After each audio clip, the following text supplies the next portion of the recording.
Iodine is one of life's most essential micronutrients. You need it just like you do oxygen or iron.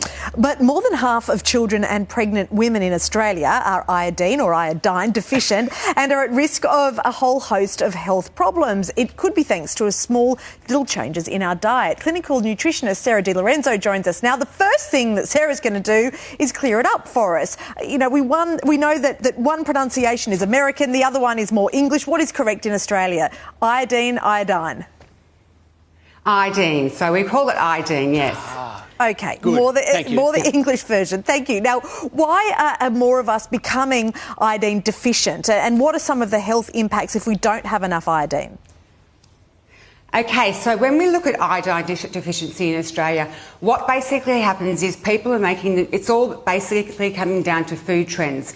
So what people are doing is they're choosing things like, they're avoiding the dairy and choosing nut milks, and when they choose nut milks, they're actually missing out on the iodine component of that.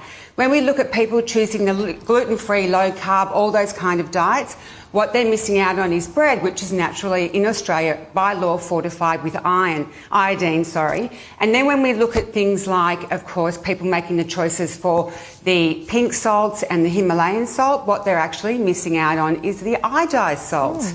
Okay, so Sarah, fortunately some foods are a very rich source of iodine. What will give you the biggest dose? Where should you turn?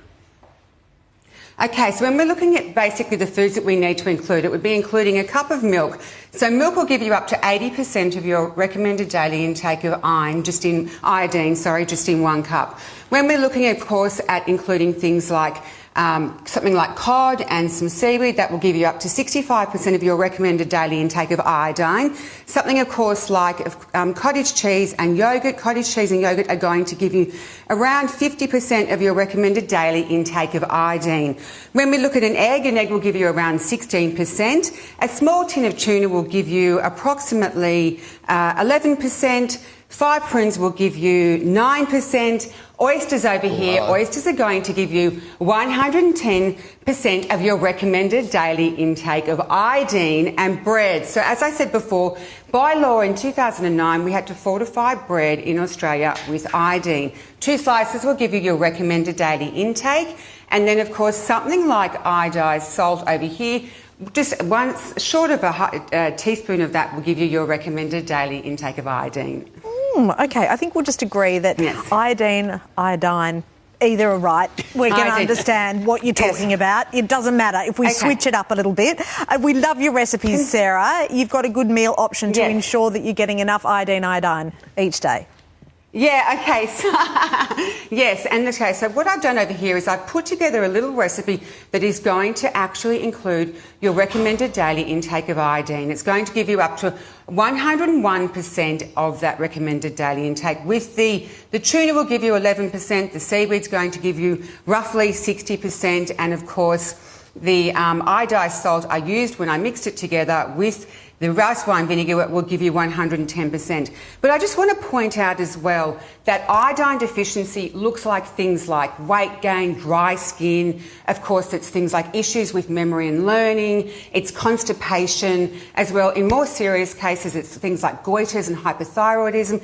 And with women who are pregnant, if they don't get enough iodine in their diet, what they're actually going to end up with neurodevelopmental disorders in babies. So you can see why it's really important for us to have iodine in our diet and just to look out for the food trends.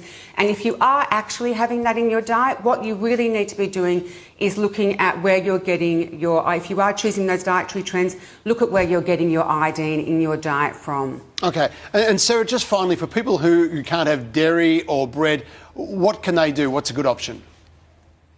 I recommend supplementing to my patients. So if you are someone who does have those intolerances or does have allergies, definitely look at supplementing. I would recommend that. But then just something like some iodized salt. When you look at that in Australia now, we only see total salt sales of iodized salt at 10%. So it really is something that people can do if they still want to follow those food trends or have allergies or intolerances. Terrific stuff. And I don't know anyone who wants to be iodine deficient when you look at that symptom profile picture. Or iodine deficient. Both are bad, apparently. Iodine. Thank you, Sarah. Thank you very much. Thank you. That sushi looks delish. Okay.